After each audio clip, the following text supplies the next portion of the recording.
So, welcome to another Alone Together for Bellator. I'm delighted to be asked to host another one with the one and only Mr. Chael Sonnen. And Chael. Yes. Happy 43rd birthday. I appreciate that. 43 years young.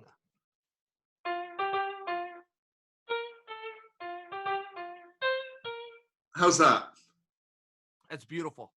That's to the top of the bullet. That's a hit right there. Keep it going. You got to have a couple more, you got to have a couple of more keystrokes, but I feel like you're onto something. You got True, the right tool at the wrong end. Put it that way. How does it feel to be 43? 43, when you take steroids and growth hormone, it feels about 23. Thank you for asking. Feel fantastic. Look good. Feel even better. Make a burlap sack seem like a cashmere sweater. Come on, Gareth. What do we have to talk about? What the hell's going on in the world? Hey, listen. Well, I've got to say, talking about sweaters, I see after our last episode, you aren't daring to bare your arms this week. The bingo arms. The bingo wings. Bingo wings. The bingo wings. You taught me something there. I didn't know that, by the way. I taught you to wear a long sleeve, not a short sleeve. Yeah, exactly. Thanks for making me self-conscious on my birthday, Gareth. Have you tightened them up in the last week or not? They were never loose. They were never loose. You got bad eyesight. Are you kidding me? They were never bad. By the way, do you follow professional wrestling at all? I've got to confess, I really only follow it through the guys that I know and have grown to know, with Brock Lesnar, Becky Lynch, with Tyson Fury, with Jake Hager, only those guys. Becky Lynch, personally? No, I'd love to know Becky Lynch. I'm a big fan. I don't know either. Helwani knows her, says she's wonderful. I've actually never met her. But the reason I bring it up, I'm not a huge wrestling fan myself. However, it's about the only thing going on right now. And now they're going to do a 2-day event. WrestleMania is always one day. And frankly, WrestleMania sucks. I love the production. I go live all the time. But it's like a 6-hour show, man. They got to shorten that thing down to 2 hours. Now, they found a way to make their terrible product 2 entire days, which, by the way, because there's no other products on, now makes their terrible product the greatest product on TV, and I'm oddly looking forward to it. Well, it's weird, isn't it? Like filling the void. I mean, I know that Bellator are programming a lot of their greatest fights at the moment, and that's really one of the things that's going to develop over the next few months. And since I spoke to you in the last week, I'm more convinced that we won't be live before August, That's not a bad guess. I don't disagree with you. Yeah. That makes me sad. That makes me sad to hear that, but I think you're being very realistic.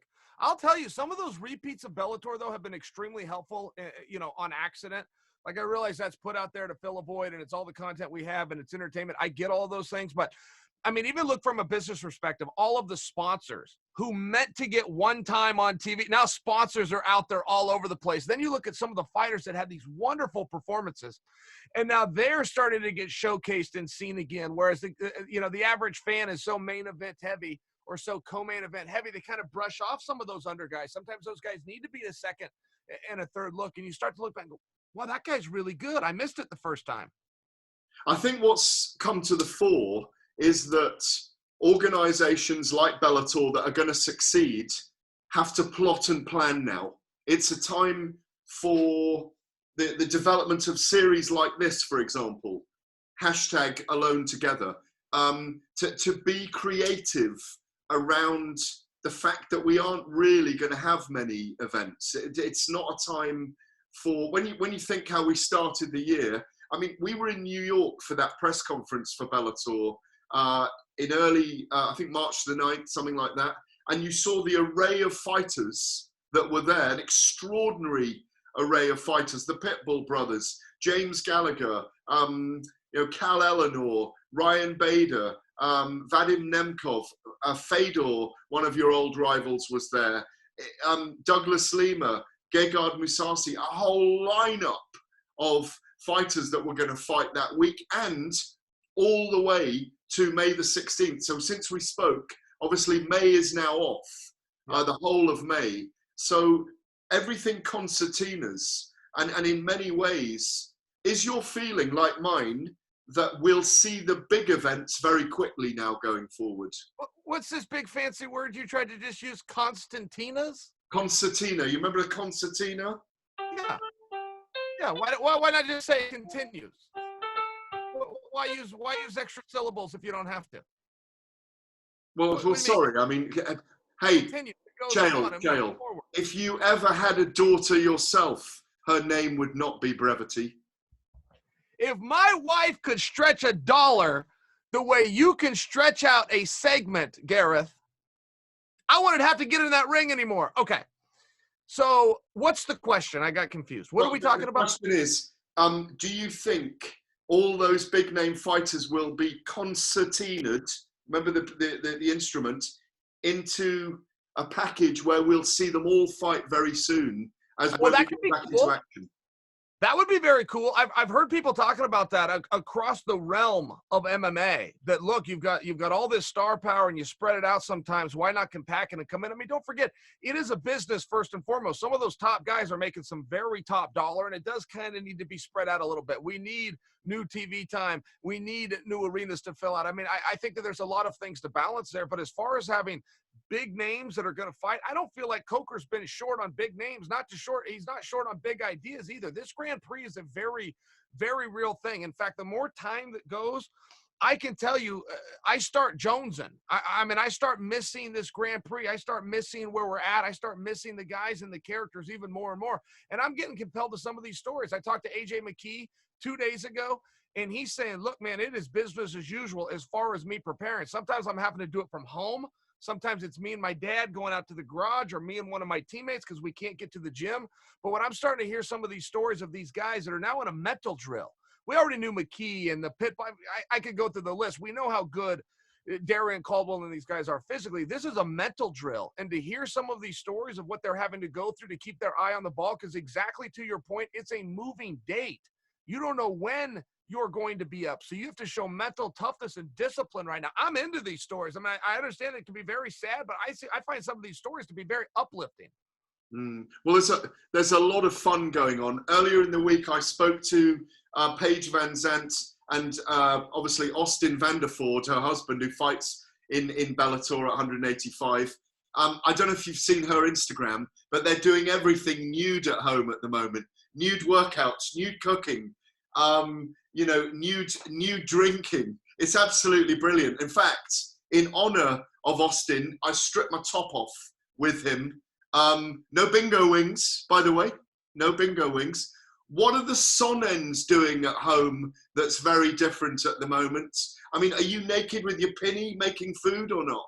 No, I must tell you, we've got our clothes on over here. We're in Oregon. It's freaking cold outside, actually. So no, the more warmth, the better. But I will tell you, we're all together and we're developing games. My son Thero's 4.5, and he's kind of been the leader on developing games and isolating certain parts of the house. This is where we race cars. This is where we wrestle.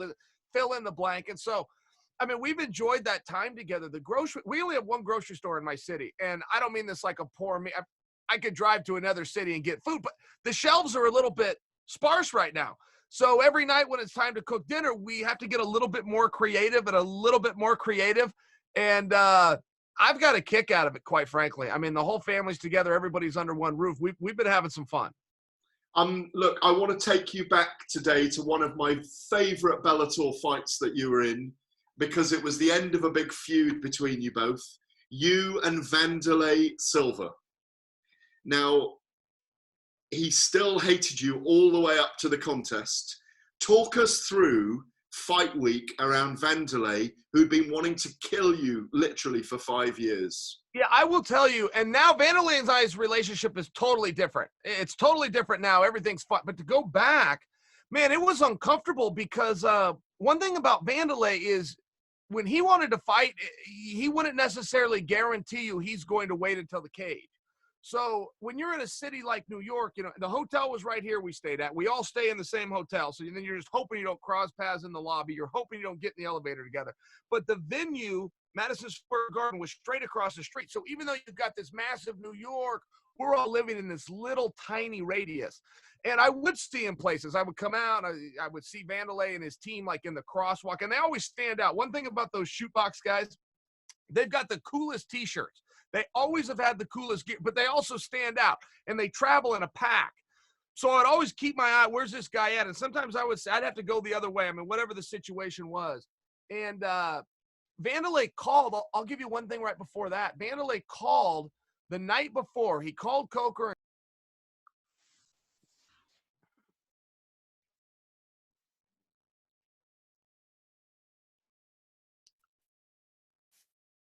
Hi, Chael. We're back. Hello, back. So maybe just, it says it's still recording. Okay. So, it says it's still recording. So, just take me to the beginning of that. So just take me back to the beginning of being in Fight Week in New York with Wanderlei. Yeah, so the one thing with Wanderlei, Gareth, is you can never count on him to wait to get into the cage. Like when Wanderlei decides he wants to fight somebody, he kind of means like as soon as I see you type thing. So that put me in a little bit of a weird stance. I'm a rough guy too, but I'm waiting for the cage, and he's not necessarily going to follow that. So as big as New York is, you have to understand, we stay in the same hotel. So when you go into the lobby, you're just hoping not to run into each other. The same thing goes with the elevators. You're just hoping that you don't end up there. And then Madison Square Garden was right across the street. We were at this hotel. You walk right across the street. So as big as New York is, we were really confined. And so everywhere I would go, yeah, you got to look. You got to look left and look right before, am I going to run into Wanderlei? What's that going to be like? Is he going to have his team with him? And one thing about the shootbox guys, I got to give them credit for. Those guys have the coolest T-shirts, and they always have. And they always wear the same T-shirts on Fight Week, so you can find them all in a big pack. But that was one thing with Wanderlei, man, is I didn't know. Like, he was a little bit unstable when it came to, I'm going to go beat up Chael Sonnen. Didn't mean I'm going to wait until the referee says go. So were you kind of on guard the whole time just in case he kicked off at any point? Yeah, I was on guard, but then, like everybody's entourage, if you will, or everybody's team on Fight Week looks different. Like Wanderlei's, he's rolling around with some rough dudes. He's rolling around with some fellow fighters or some of the top coaches, or then he's just, right, and they're all rolling around. They're wearing the same thing. I mean, they're intimidating. Look, I got my mother. My mother's 74 years old. I got my Uncle Rudy. My Uncle Rudy's 83 years old. I mean, my team, my pack, if things go south, are a little bit less than what Wanderlei's pack is. Put it that way. He's got things to say. He's pointing his finger at the weigh-in as well. What was he saying to you? I couldn't understand. He would say some things, and sometimes it would be in English so I could understand. Sometimes it was like in Portuguese. The main thing when I was with Wanderlei, though, is I just always had to have my guard up. I mean, he's touched me a couple of times outside of the ring. I just always had to have my guard up. I never knew like quite where that code was or quite where that trust level was. And I think he was more comfortable with mine. I think he knew, man, this guy's under my skin. I don't like this guy, but he's going to wait.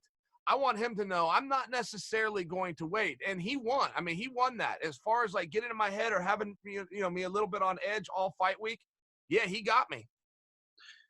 So you're in Madison Square Garden. You know it's an iconic venue. The bell rings for round one. What's the strategy in this fight?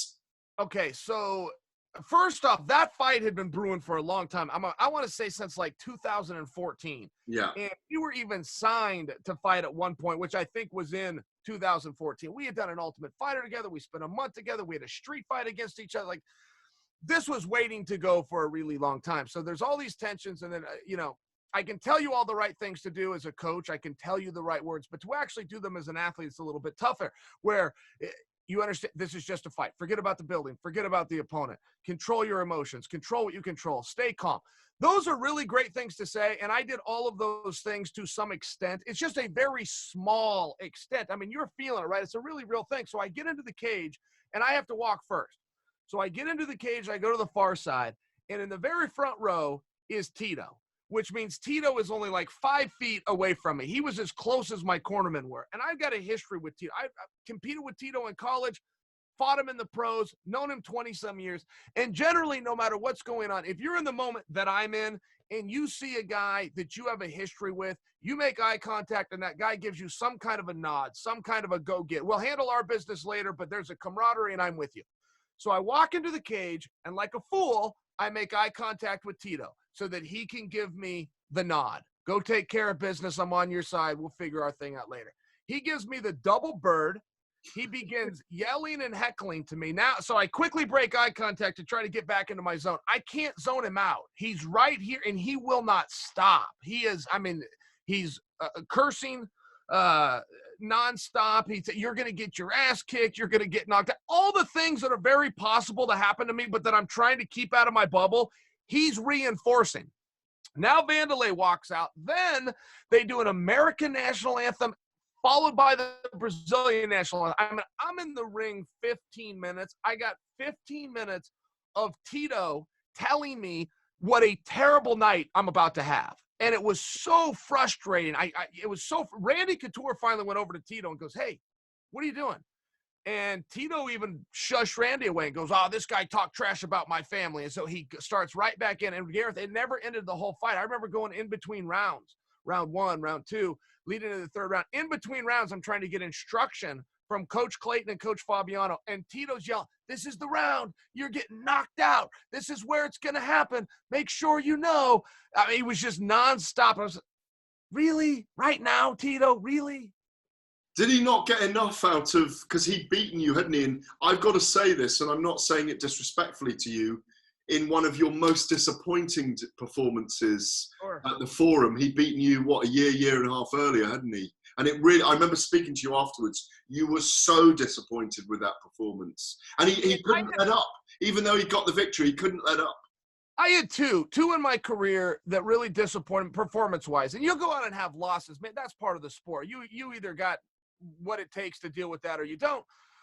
But to not bring your skills, right, when you work super hard for something, you're focused and to just leave your skills for whatever reason. Sometimes it's physical, sometimes it's mental, sometimes they pull you through that curtain and you want to be anywhere else. It's really hard to contain those things, right? If you're a human being, unless you're a sociopath, you really can't control your emotions. Your emotions kind of are whatever they are, and you got to go deal with the hand that's dealt you. And there has been a couple of times I have been live on TV, promised the world I was going to go out and give my best, and a couple of times where you just didn't. And yeah, Tito was one of those. You can't get those back. Like, for him to celebrate that as a wonderful moment, good for him. I mean, that's the sport. Whether I'm having a good night or a bad night, that's not my competitor's issue. I'm just sharing with you something privately that I've had a couple of nights where it was hard to look back because it wasn't my skills versus yours. I was never there to start with. So, and for him to rub my face in it, like, yeah. I've been in there with guys that just have a bad night. I've been in there with guys where I never had them in a submission hold and they tap out. And I know their secret. Okay, you're just ready to go home. I get it. I get it fully. I will argue for you right now, Gareth, and I say this as a black belt in jiu-jitsu who's very proud of jiu-jitsu.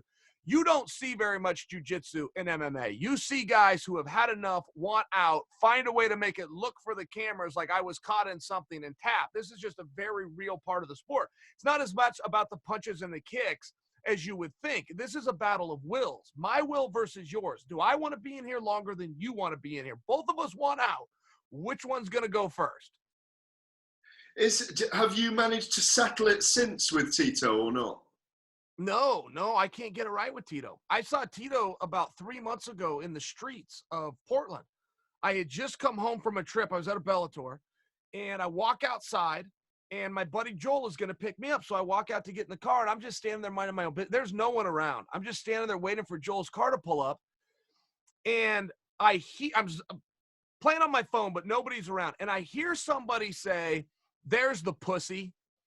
And believe it or not, I will get comments like that, but it's usually from a fan, like, "Oh man, I'm going to knock you out." And you look up and the dude's like, "Oh, let me shake your hand. I'm a huge fan." You know, they'll make some kind of a joke like that. So Tito says, "There's the pussy." So I look up from my phone with a smile on my face. I think I'm about to meet somebody.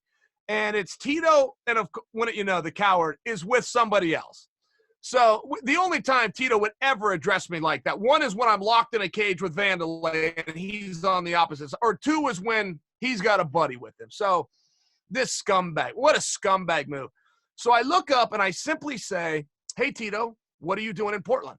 I don't say anything else to this day, Gareth. And to this day, he's never responded. He began shaking his head and he began like bumbling his words. And he walked off. And I remember watching him staring at it right on the streets and watching him going, you know, Tito, that wasn't meant as a trick question. Like, that wasn't meant to stump you. What are you doing in Portland seems like something you could respond to reasonably. But this is what he did. So he goes inside, and now I'm pissed. Like, it took a beat for me to get mad. I started doing the math. Go, wait a minute. If I was in Huntington Beach, I walked up on Tito, I insulted him. Oh, and by the way, it was a 2-on-1. Tito's going to be a little upset. And I'm so mad because that was my chance. Like, here we are. This is it. So I get in the car. Right then, my buddy Joel pulls up. So I get in the car, and Joel goes, man, something's bothering you. What's going on? And I said, Tito and a buddy just verbally assaulted me on the street, and I took it. And Joel goes, when did this happen? I go, right now, right before you pulled up. This just happened. He goes, at the airport. I go, right, this just happened. And Joel goes, there's a buddy with him? There's two of them? I said, yeah. And Joel doesn't form a word. He doesn't say one thing. His car just starts to U-turn. And I reach up and grab the wheel, and I set it straight. And I go, no. I said, Joel, we go back. This is premeditated. It's a whole nother thing. It's over. Just let it go. But I only share that with you, Gareth, because that's a dick move to the highest of levels. I mean, that's a really scummy move by Tito. And maybe that paints a picture of our relationship for you. Wow, 2-on-2 with you and Joel and Tito and his mate in the streets of Portland, Oregon would have been very interesting. You know, his mate, as you put it, was in. Maybe that guy's a friend of Tito. Maybe that guy was just hired to drive Tito for the day. Maybe that guy's a fellow scumbag like Tito, but maybe he's not. He would have been caught in some pretty heavy crossfire there if he was just an innocent dude that happened to be walking around with a knucklehead. Yeah, listen, I love your stories, and I was waiting for a story then that you're cruising for an hour trying to find them on the street, you know? No, Joel literally did not form a word. He's like processing what I'm telling him. He goes, so right now he's there with a buddy. Right now, this just happened. And the car just like starts to hit a U-turn. I literally reached up, grabbed the wheel, and pulled it back straight. And I said, no, just go.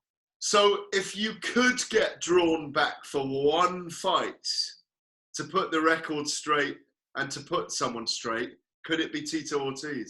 I would fight Tito under any rules for any reason. I don't need a check and all those things, and I'm not trying to dangle something out there. I mean, right, when a guy accosts you on the street, you have a level right to defend yourself, particularly when there's two of them. I mean, if he would have been closer, I would have had no other reasonable response than to believe I had to defend myself. Now, fortunately, I asked him a question that, like, made his mind explode, which was simply, what are you doing in Portland? But for some reason, that fumbled him so bad that they wandered off. So do you think there's my answer to Tito. I am not looking for a fight with Tito. I'm not looking for a fight. Just to clear that up.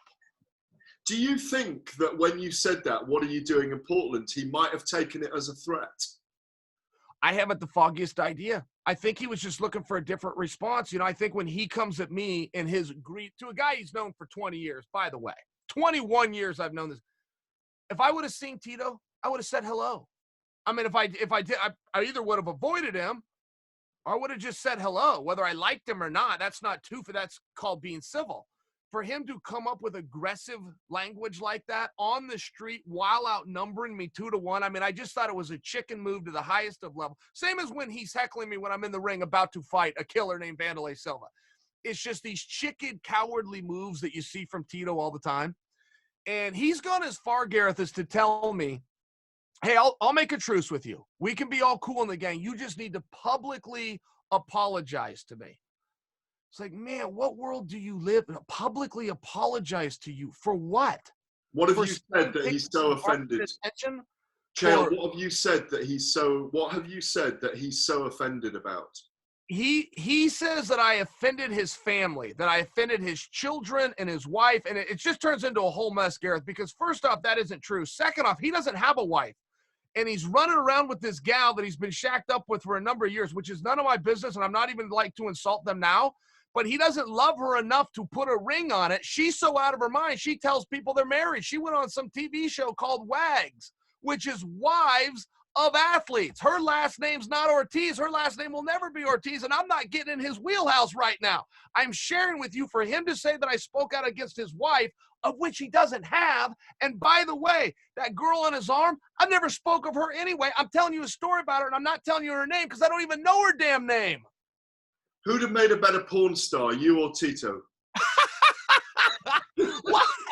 Tito, Chael P keeps his clothes on, and if you're not married, I don't want to hear about it. I'm a square. I'm from the other side of the tracks, Gareth. Born and raised Catholic. All right, don't ask me about porn. You've never been asked if you'd have made a good porn star before, would you? I wouldn't have made a good porn star. I don't want anything to do with porn. There's my answer. Who'd have made a better Elvis impersonator, you or Tito? Me, because Elvis had to do something which is called memorize words. Tito can barely even speak words. Could you imagine if you had him memorize words? Tito would be on the screen with Dolph Lundgren, and they'd be trying to figure out which one of these two guys is worse. Now, you and me and your mother have a very good relationship. Yeah, I've always been friends with your mum. Your mother and I, proper English. That's what. Your mother and I. Wait for this one. Your mother and I, we have a certain chemistry. Your mother and I. Yeah, that is true. How would you deal with me being your stepfather if I was dating her? Okay, Gareth, time out. You are asking such awesome questions right now that are so random. I got to tell you a quick story. I don't know if you've ever heard it. Do you know the story of Craig? No, come on, answer the question. How would you deal with me being your stepfather if you? I would be honored. I would be honored. You're a very good friend. It's hard to think of you as a father. I forget that we're separated in age. You're such a good friend to me. I would be honored, though. Listen, you're asking very random questions. Now I've got a random story to tell you. Do you know who Craig Carton is? I don't. Okay, hold this. You're going to love this. Craig Carton went on to be the host of something. I think it was called like MMA Live, but they filmed it live from the TLC studio in Times Square. It was on every Thursday. It started at 11 p.m. and went to 12 or 12:30, but it was actually live. It was a very expensive show. Luke Thomas, Nate Quarry, Craig Carton. At one point, Mike Straka. Do you ring a bell? I know all those guys. No, at the same time, I was doing MMA Live with John Anik and Kenny Florian. That was called something else. That was ESPN one. That was ESPN's was called MMA. So this was called something else. MMA something, but it was live. Yeah. I can confuse this. Stay with me on this story. So Craig Carton works at Spike TV. At the time, that's where the UFC lived. They were on Spike TV. That was the major place to go and watch mixed martial arts. So there wasn't a lot of MMA guys back then, right? You couldn't make any money being an MMA sports broadcaster. There was nowhere for it. So there was very few people doing it. So Spike TV had a guy that did everything that was MMA. So Dana White has an interview. Dana's sitting in Las Vegas. He's just like you and I are doing now. He's in his chair. He's across from the camera. He's going live in 2 minutes, and the guy that's the MMA guy doesn't show up for work. Calls in sick, stuck in traffic, whatever it is, he doesn't come. So Spike TV goes and grabs the first guy they see, which is Craig Carton, who is a great sports guy, but he cut, the NFL. He was a big sports guy. And they go, Craig, you're going live with Dana White in 2 minutes. He's the president of the Ultimate Fighting Championship. Craig has never heard of Dana. He's never seen an MMA fight. He doesn't know what's about to happen. So he goes, cool. He jumps down in the chair. They go live. Craig looks at Dana, who he does not know who it is, and says, hey, Dana, you're looking pretty strong. What are you benching these days? So the whole interview is like that, Gareth. The whole interview is just these nothing to do with, hey, who's Forrest Griffin's next opponent, or is what's Anderson Silva doing? It's all ridiculousness. They get done. Dana takes the earpiece out and he goes insane. He loves it. He absolutely loves it. He calls the head of Spike and says, I only want to interview with that guy from now on. Spike, in conjunction, is getting ready to launch this big MMA show that they're going to put a ton of money behind and go live right from Times Square every Thursday. They give Craig the head job. It pays $20,000 a week. Craig had never seen MMA when he got the job, and now that he's the head host of the biggest show in MMA, he refused to watch MMA just so he could continue to tell the story that he's the biggest host of a sports show that he's never seen the sport. Brilliant. No, but I tell you that story not just to entertain you, but here you and I were talking. We're having a perfectly nice time, and you asked me how I would do in porn. So, I mean, there's something to be said for random questions. That's what I'm telling you. You've always got to be different. And the thing is, in my job, I always take a step or two steps away from what we're doing, because I want the wider world to watch us talking. I want the wider world to go, God, they got some interesting characters in this thing. Let's go and see what this is all about, because the whole idea is, I mean, and there are, as you know, extraordinary characters in the fight industry, quite extraordinary, and we are a community. And I think thinking outside the box, especially in these times, you go back, we're in a kind of war period in a weird way at the moment. You go back to wars, some of the great poetry was created in the moment, in chaos, in a snap judgment, in a moment where you're not thinking like everyone else, like this guy Craig did. He had to react on his wits. He knew what works. Do you know what I mean? People like to, I don't want to hear you rambling on about this fighter and that fighter. You know, I'd rather talk about the bingo wings disappearing, and your porn career and your mother. And I shouldn't really have said all those things in the same sentence. That's the point, right? I'm with you. I've heard enough about, and people want to go talk about the chat. Well, this guy's won 10 fights. I don't give a goddamn what his resume is. Tell me a story about the guy. I hear people talk about that all the time. I'm not promoted enough. You're not promoted enough? What does that mean? You weren't put on enough posters? You didn't get to do enough Zoom shows with Garrett? What do you mean you weren't promoted enough? I want an answer to the question. What do you mean? What do you think the definition of promotion is? And you got to break this down with certain athletes. Gareth, I've had to work with executives in MMA that don't understand the foggiest idea what the word promotion means. They think that it's flyers and it's posters and it's countdown show. Promotion only means one thing: telling a story. If you have a good story, tell the story. If you want to have a big fight, it means it was a story that people like. That's what a big fight means. It doesn't mean you got this guy's 30-0 and this guy's 28-0. Who gives a goddamn what the records are? Do they have a story? Does the story captivate? Do they have an ability to communicate and tell the story? And then once you tell the story, it's just like a joke. Sometimes you think you have a really funny one and the room goes, sometimes the story sucks. That means you got a little fight. That means you're on the undercard. That's all promotion is. By the way, you were talking about the Connecticut show a while ago. Do you understand on the night of that Connecticut show when that thing all got pulled, 2 hours before bell time, international event, people had flown it around the world, and this is the card. This is what everybody sees. What people don't see is what it takes to bring one of these cards. Scott Coker left this many people holding the bag. He took that he wrote a check to every single person that touched that event. He got nothing back. He never got credit. He never got thanked. He never will. He's a scumbag fight. I mean, that's just the thing, right? If you're a fight, he's a great guy that did the right thing, honored everybody, and figured it out himself. No, and he deserves for somebody to say thank you. I think there was a lot of resonance within the industry, within our small industry as it is, within the circus, that this was a very classy move, a very honorable move. But Gareth, it stays within, right? We can't keep a secret. You want to get the word out, telephone, telegraph, or tell a fighter, you'll get the word out. When a guy does the right thing, when he takes care of I don't know what he had to do to figure that out, whether he had to reach into the coffers or go, I have but he figured it out. He left nobody holding the bag, and nobody says a word. Nobody ever says, hey, by the way, you know, that's Scott Coker. He sure took care of everybody. I didn't have to throw a punch, but I was willing to, and I got to check. No one has said thank you. What's so hard about saying thank you? Yeah, and I agree with you on that, and it resonated a lot on social media with all the fighters. It was a move that deserves a lot of thanks, and also I think that's happened with extending the postponement of events into May as well, because the health of fighters and the staff is the key thing, and that's where we resonate. Let me take you back now, because you and I always digress. Let me take you back to New York.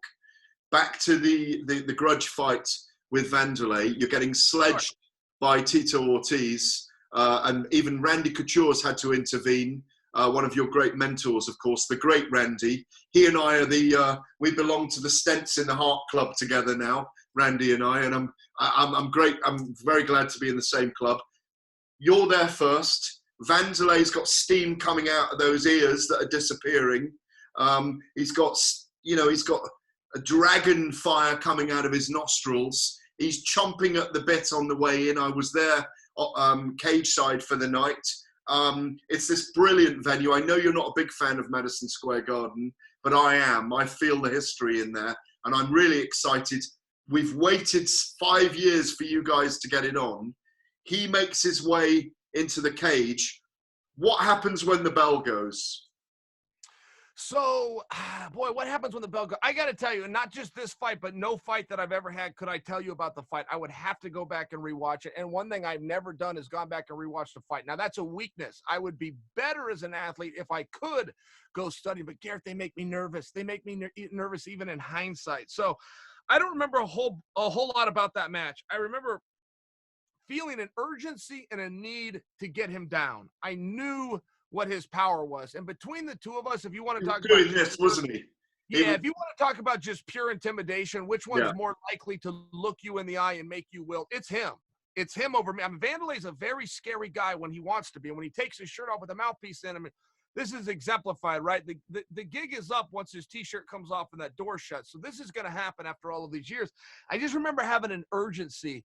I had a genuine fear that served me well. And I've had that same fear with some other fighters too, knowing I got to get this guy down. I have to get him down. So that urgency helped me though.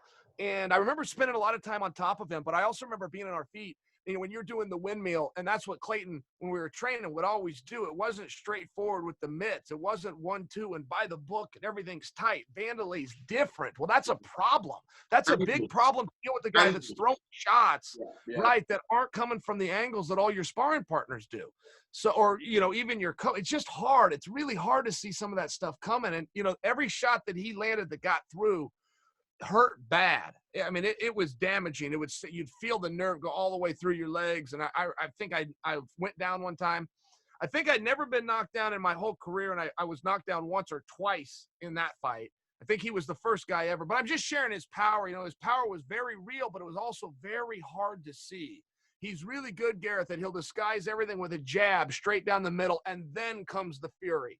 And even when I coached opposite of him, he showed his team that same combination. Start out by the book, disguise them right down the middle, and then just start unleashing. And I remember when he was doing it, going, well, how do you do that? That looks wild, but it's such a chaos that for him, with his skills, is so controlled. And Gareth, you know, that power, I don't think I need to tell you. I mean, I felt it firsthand, but you've seen it through your eyes on TV. That guy's put a lot of men down. So you win the fight. The grudge presumably is settled. How have you say you have a different relationship with him now? Yeah, it's kind of limited. I mean, like, I don't talk to Wanderlei. I don't know, you know, if it was his birthday, I don't have the ability to contact him and say happy birthday. But I've seen him around at some shows, and I was interviewing, I had to interview him. I was part of the commentary team the night that he fought Rampage. So 2 days before, we get with everybody. And I remember when he was coming in on the schedule, and I even told Fishman, I said, Fishman, do I got to be here I don't want to be here, and he doesn't want me here. And by the way, I know everything about this guy. I've studied this guy personally for 5 years. I've followed his career since 2001. And Fish said, yeah, it's part of the job. You got to be there.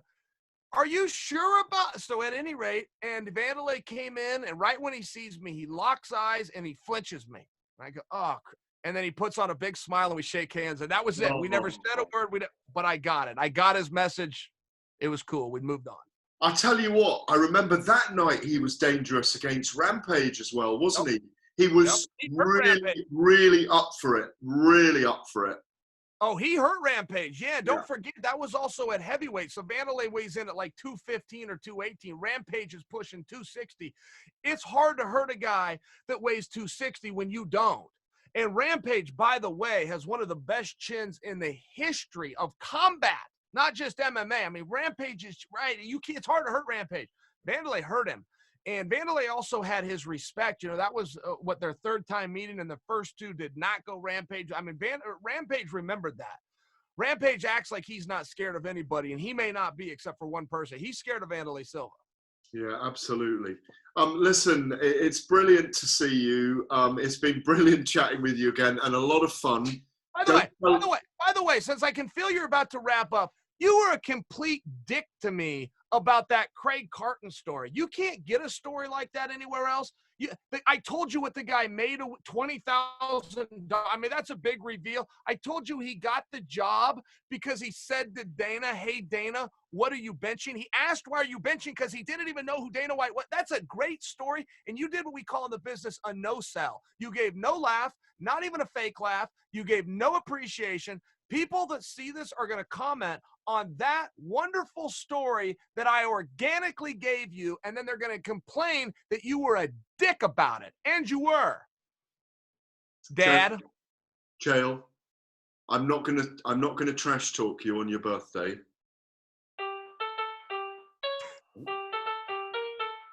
I'm not gonna trash talk you. That's brilliant. That's brilliant by you. And see what I'm doing? This is called a pop. This is called a response. Am I a chronic shamer then? Am I a chronic shamer? Am I too tough as a journalist on you? I'm just saying. I mean, you went in some weird directions. You touched on the porn. You touched on my mother. I went right along with you. I didn't touch on your mother. Hang on, easy. I went right along with you. I then come to the table with an inside brilliant story. You gloss right on. That's called a dick move, Gareth. Nah, I see why Tito can't fucking stand you. Now, listen, I will laugh at all your jokes in future so that we can continue the series.